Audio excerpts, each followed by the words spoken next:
Am I the idiot for screwing up my boyfriend's interview by not doing his laundry on purpose? I, female 25 and my BF, male 26, had a big interview on Friday that could jumpstart his career. He's been planning for it for about 3 weeks. Usually I do all the laundry and take care of our flat in terms of cleaning. On Wednesday, he told me he wanted to wear a very specific blazer, and it was in the bin to be washed.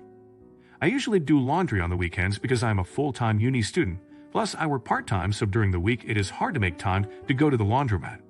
I told him I would do it Thursday night though, and he said off. Mind you, he hasn't been working since he just graduated school in the fall semester, so since the end of December.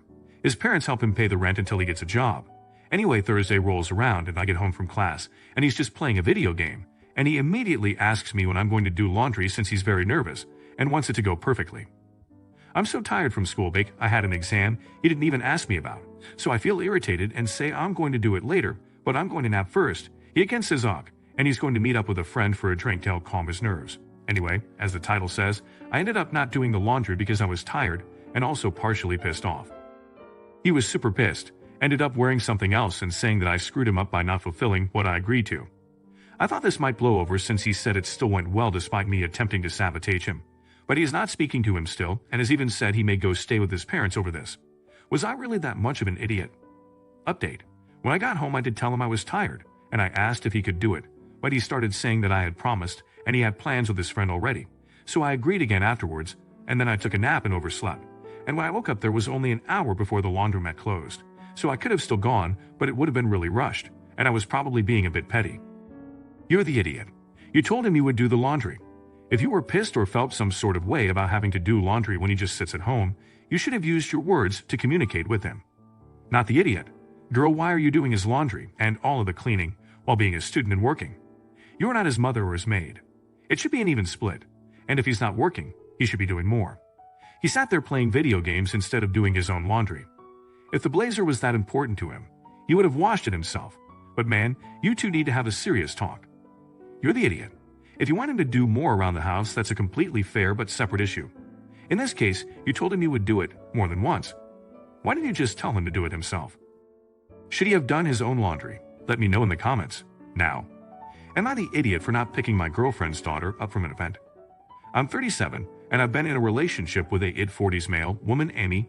She doesn't want to tell me her specific age, which I don't mind, for about a year. She has a 17-year-old daughter I'll call Jess. Over the weekend, Jess had a school event and had asked me for a ride in advance. I didn't mind in the slightest. I drove her over to the school, and we had a nice chat in the car.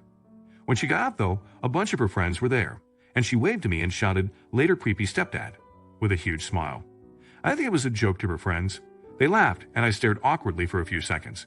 Then Jess said, "Go, go," literally shooing me away. I drove home thinking whatever, but over time it started to really grate on me. I know that she wanted to just show off for them, but I didn't want to be stuck in a car with a girl who considered me creepy in any way. I shot her a text around that time that she would have to find another way to get home. She didn't see my text for some time, but a few hours later she called me asking for a ride. I told her that I couldn't do that as I had had a couple of drinks, which was true. Then she half hung up on me and apparently called her mother.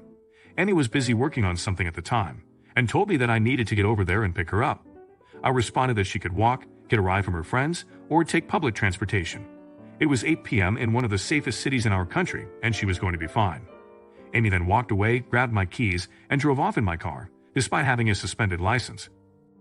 About 15 minutes later, Amy came home and shrieked at me about my treatment of Jess while Jess evacuated to her room. I told her that she really shouldn't be driving without a suspended license, and Amy said she wouldn't have to if I were more responsible. When I reminded her of why her license was suspended, she got furious. It's a pretty touchy subject, and told me she'd leave if she had anywhere else to go. I brushed her off with a lame, "That sounds like a you problem," and we haven't talked since. Was I being an idiot here? Update. Thanks for the responses, everyone. I've decided that due to this situation, among other things, Amy and Jess are going to be leaving my residence. I told Amy that she has until next weekend to get out, which caused a pretty terrible fight, but the red flags are very concerning. I'm sure she'll try to love bomb me so she can stay, but I've made up my mind. I really appreciate your input on the matter as it helped me decide. You're the idiot. Clearly you haven't been around teens much and took what she said in front of her friends far too seriously. And saying that sounds like a problem, and not talking to her after that sounds pretty immature as well. Not the idiot. The moment she called you creepy, you were right to exclude yourself from her. She's underage, and spreading that around even as a joke is dangerous to you. I'd insist on not being alone with her again, honestly. Did he take it too personally? Let me know in the comments. Now, am I the idiot for lying and buying stuff my dad doesn't approve of? I, female 16, have friends my dad disapproves of. My friends are great people. They're nice, don't do drugs, don't have sexual partners, and are good students. My dad, however, says they are emotionally manipulative and are taking advantage of my love of gift giving. Because of this, he has banned me from buying / making them anything. I don't know where he got this idea from, as my friends are very nice people, but I don't argue with them. 2 days ago, my friends were talking about how lucky I was to have a partner during Valentine's Day, and how nobody ever thinks of single people. I felt bad for them, as I understand the pain of being single on Valentine's Day, so I decided I would buy them something unique and individual to them. Today, I told my dad I was going to go shopping for clothes, and he said all right. Instead, I went shopping for my friends, and I ended up buying them $200 worth of treats and stuff I thought they would like. I brought this home and tried to hide it in my room, but I failed and my dad ended up finding out. He got pissed and yelled at me for feeding my friends narcissistic behavior. He said I needed to grow up and stop being taken advantage of. I yelled back, saying that it was my money and my friends, and that I can buy what I want for whoever I want. He went silent and stormed off. A couple hours later, he texted me saying that I was grounded, and I can't go anywhere without someone else around until I leave my friends. I'm upset, as my friends are the only people I have at my school. I feel guilty though, as I never yell or lie or go behind my dad's back. What should I do? Am I the idiot? No idiots here. You poor baby, your dad is right, which is really heartbreaking. I think he's going about this the wrong way, but he just wants to protect you. Your friends aren't bad per se, but they aren't really your friends. They are using you for money and free labor, such as the animals and the dress. If you didn't buy them things or did things for them, would they still be your friends? If you didn't text them, would they get mad and ignore you to teach you a lesson? That's not how friends work. You're the idiot for not listening to your father and letting your manipulative friends take advantage of you. Here is an easy test for your friends. Tell them you ran out of money, etc., and see how often they want to be around you. Are her friends taking advantage of her? Let me know in the comments. Now, am I the idiot for being pissed at my future spouse for refusing to wear sunscreen and getting sunburned 3 days before our wedding? Our wedding is in 2 days. We are having a destination at a beach resort, and yesterday they spent a few hours at the beach with their friends. So since we've been dating, they've never understood the importance of wearing sunscreen. Skin cancer runs in my family, so I am hyper-cognizant about this. They're not. I have constantly had to parent them when it comes to this, make sure they apply sunscreen like they're a kid, and it's frustrating. We've been separate doing things with our respective parties, so I can only make sure they put on sunscreen the first time I see them in the morning. Yesterday I got them to put it on, and around 9 they went out, and I went to see my friends. I didn't see them again until 5, and when I did, they were beet red all over. I asked them what happened, and they said they forgot to reapply sunscreen. I was very upset, and here's why: obviously skin cancer. And second, this means they are going to be red at our wedding, and in our wedding pictures, they're going to be red. We spent a lot of money on this, and we only get one wedding in these pictures. I know pictures aren't the most important, but still, it's incredibly frustrating for me to have to baby them about this, and the reason why they'll look this way in the pictures is because they refused to just listen to me. I went off on them and told them that now they're going to be red in our pictures because they refused to listen to me. I told them that I'm tired of babying them on this. They started crying and told me that it was an accident and that I'm being a huge idiot about this and that. We argued about this and it wasn't resolved. Am I the idiot? I'm going with not the idiot. You expressed multiple times how important this was to you and why. Your partner did not protect your couple's bubble, and that is really why you are upset. This ain't about pictures, it's about trust. And a couple's trust is the foundation, and this is shaking yours. You need to explain the root feeling here to your fiancé. Everyone sucks here. Your significant other should be better about sunscreen and taking care of themselves. You need to understand what's happened, and there is no reason to make someone feel worse. This is one of those funny stories that you will look back on and laugh about how your son was so stupid about sunblock, and that's why he's red in the photos. Did Apu overreact? Let me know in the comments. Now, am I the idiot for taking my flatmate's cat away? I, female 30, shared a flat with Carl, male 30, and his cat for a year. Last week, my lease expired, and I took the cat with me after moving out. Carl wasn't the greatest of owners. While he did take care of the cat's food, water, and litter box, he ignored her existence almost entirely. He has been living a shutout lifestyle. His door permanently closed, leaving the cat shunned, stepping out of his room only to use the toilet, grab takeout, or leave the house. Whenever I was home, the cat spent the entirety of the time in my company, snuggling and being playful. I never felt like it was my place to educate Carl, so I never confronted him about this, but I find him a neglectful owner who deprived the cat of things just as vital for pets as food and water, love and attention. We lived on the first floor, and he would demand the porch's slide door to never be left open in order to prevent the cat from potentially leaving the apartment.